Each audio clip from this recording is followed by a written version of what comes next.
Baik, Assalamualaikum warahmatullahi wabarakatuh. Salam sejahtera bagi kita semua. Sebelumnya, izinkan saya memperkenalkan diri.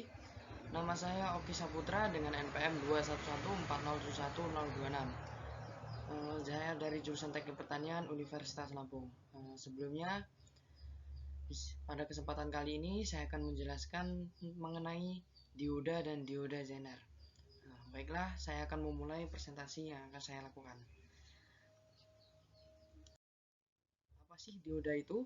Dioda adalah komponen semikonduktor yang paling sederhana. Ia terdiri atas dua elektroda, yaitu katoda dan anoda.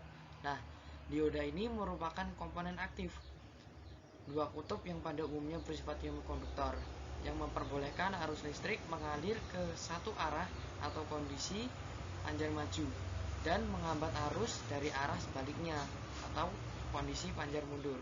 Nah, dioda ini termasuk ke dalam komponen elektronika aktif. Mengapa demikian? Karena dioda itu harus membutuhkan arus listrik untuk aktif. Nah, dioda ini juga dapat disamakan sebagai fungsi katup di dalam bidang elektronika. Berikut adalah gambar dari dioda dan gambar dari simbolnya. Dari simbol tersebut, dioda memiliki dua kutub, yaitu anoda sebagai kutub positif dan katoda sebagai kutub negatif. Nah, selanjutnya saya akan menjelaskan tentang sejarah dioda. Sejarah dioda ini awal mulanya dioda adalah peranti kristal Katswisker dan tabung hampa atau juga disebut katup termionik. Saat ini dioda yang paling umum dibuat dari bahan semikonduktor seperti silikon atau germanium. Walaupun dioda kristal atau semikonduktor dipopulerkan sebelum dioda termionik dan dioda kristal dikembangkan secara terpisah pada waktu yang bersamaan. Prinsip kerja dari dioda termionik ditemukan oleh Frederick Guthrie pada tahun 1873. Sedangkan prinsip kerja dioda kristal ditemukan pada tahun 1874 oleh peneliti Jerman yaitu Carl Ferdinand Braun. Nah,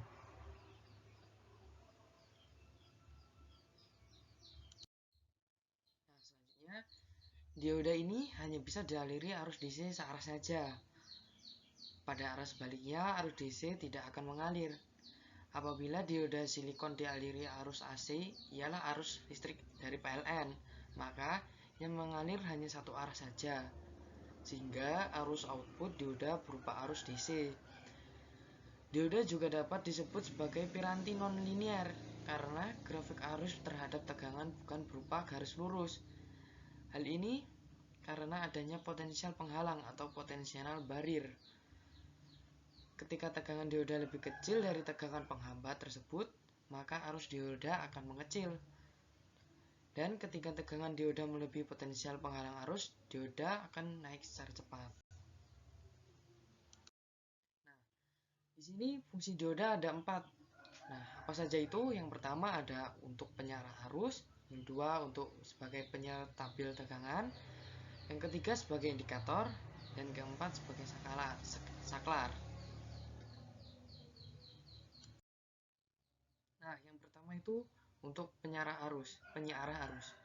Nah, dioda memiliki fungsi yang unik, yaitu hanya dapat mengalirkan arus satu arah saja. Struktur dioda tidak lain adalah sambungan semikonduktor P dan N. Satu sisi adalah semikonduktor dengan tipe P dan satu sisinya yang lain adalah tipe N. Dengan struktur demikian, arus hanya akan dapat mengalir dari sisi P menuju sisi N. Nah, seperti pada gambar yaitu contoh rangkaian dioda sebagai penyarah arus. Bisa dipahami? Nah,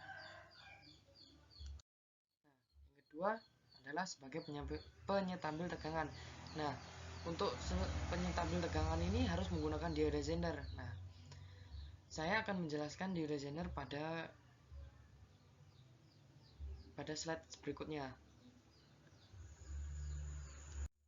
Nah, yang ketiga yaitu sebagai indikator. Nah, dioda ini juga bisa berfungsi sebagai indikator. Nah, dapat menggunakan LED. Misalnya untuk indikator angka-angka pada kalkulator menggunakan LED, yang disusun sesuai perangkat 7 segmen. Nah, yang terakhir yaitu sebagai saklar. Dapat menggunakan fotodioda sambungan PN, misalnya digunakan sebagai saklar dari rangkaian yang menggerakkan motor untuk menarik pintu garasi. Jika dioda kena sorot lampu, mobil tahanannya baliknya turun sehingga terdapat arus yang menggerakkan motor melalui relay. Nah, seperti pada gambar.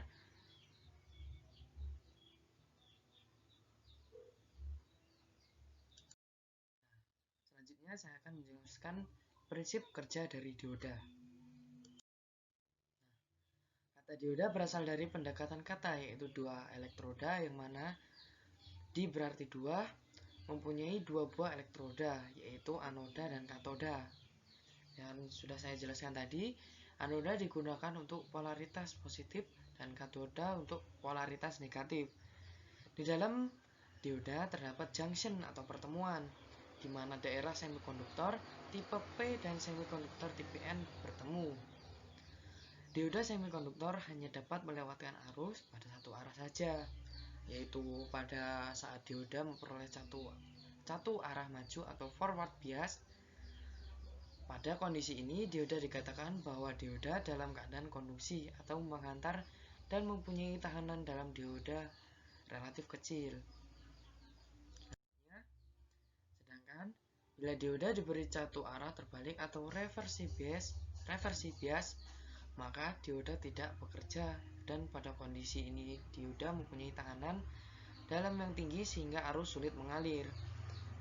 Dari kondisi tersebut, maka dioda hanya digunakan pada beberapa pemakaian saja, antara lain sebagai penyarah gelombang, rectifier, di samping kegunaan lainnya misalnya sebagai clipper, clamper, pengganda tegangan, dan lain-lain. Nah, selanjutnya yaitu ada jenis-jenis dioda. Jenis-jenis dioda ini ada banyak sekali yang kita ketahui.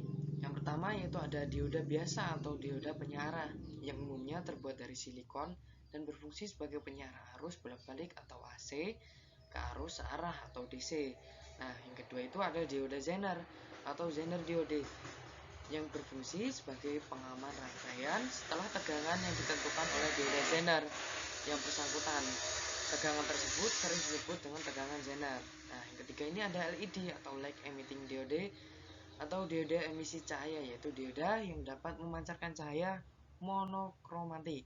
Nah, yang keempat itu ada dioda foto atau fotodiode, yang yaitu dioda yang peka dengan cahaya sehingga sering digunakan sebagai sensor. Nah, yang kelima itu ada dioda Schottky atau SCR. Nah, adalah dioda yang berfungsi sebagai pengendali. Nah, yang keenam itu ada dioda laser atau laser diode, yaitu dioda yang dapat memancarkan laser. Nah, dioda laser ini sering disingkat dengan LED. Nah, ini adalah gambar dari jenis-jenis dioda, dan yang sebelah kanan adalah gambar dari simbol jenis-jenis dioda. Bisa kita lihat,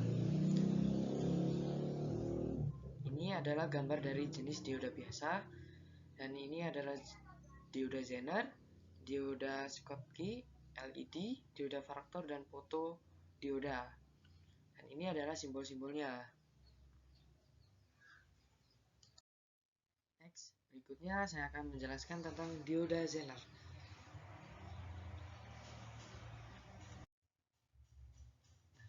Dioda Zener merupakan dioda yang dirancang untuk bekerja pada tegangan Zener atau tegangan rusak. Nah, berikut ini adalah simbolnya, yaitu anoda dan katoda. Nah, pada pembatas ini ada yang berbeda dengan dioda biasa, yaitu bentuknya menyerupai huruf S. Nah, karakteristik dioda Zener yaitu yang A, karakteristik 1-5 dioda Zener. Yang B, dalam keadaan operasi dioda Zener dapat dilalui arus mulai dari 0,1 sampai dengan batas maksimum arus yang diperkenankan atau daya maksimum yang diperbolehkan. VZ. Di sini saya akan menjelaskan tentang fungsi dioda Zener. Nah, yang pertama itu menstabilkan tegangan. Nah, yang kedua sebagai sirkuit elektronik, dan yang ketiga regulator tegangan shunt pada rangkaian paralel. Nah, tadi kan saya sudah menyebutkan bahwa dioda Zener itu bisa menstabilkan tegangan. Selanjutnya ada prinsip kerja dioda Zener.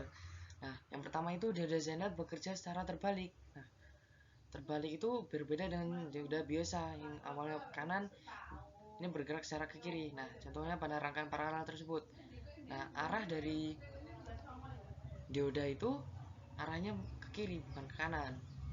Nah, sedangkan yang kedua itu dioda memiliki tegangan tetap. Nah, tegangan dari dioda ini tetap dan tidak pernah berubah.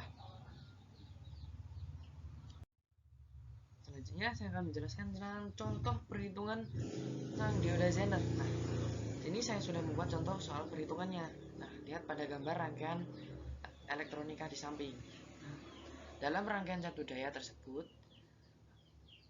di atas dipasang sebuah dioda Zener. Nah, yang berfungsi untuk menstabilkan tegangan. Nilai tegangan Zener atau breakdown Zener sebesar 10 volt. Nah, tegangan di sisi elko sebesar 40 VDC. Resistor yang di seri dengan Zener sebesar 470 ohm. Impedansi output sebesar 200 ohm. Berapa output tegangan yang dihasilkan oleh rangkaian, dan berapa besar arus yang bisa mengalir dalam rangkaian, dan berapakah arus Zener minimal dan maksimal yang dihasilkan oleh rangkaian tersebut. Penyelesaian. Nah, diketahui Vin atau Vin-nya adalah 40 VDC dan hambatannya sebesar 470 ohm, dan Vout sama dengan 10 volt, dan RL sama dengan 200 ohm. Nah, ditanyakan Vout-nya berapa, arusnya berapa, dan I Zener minimal berapa, dan I Zener maksimal berapa.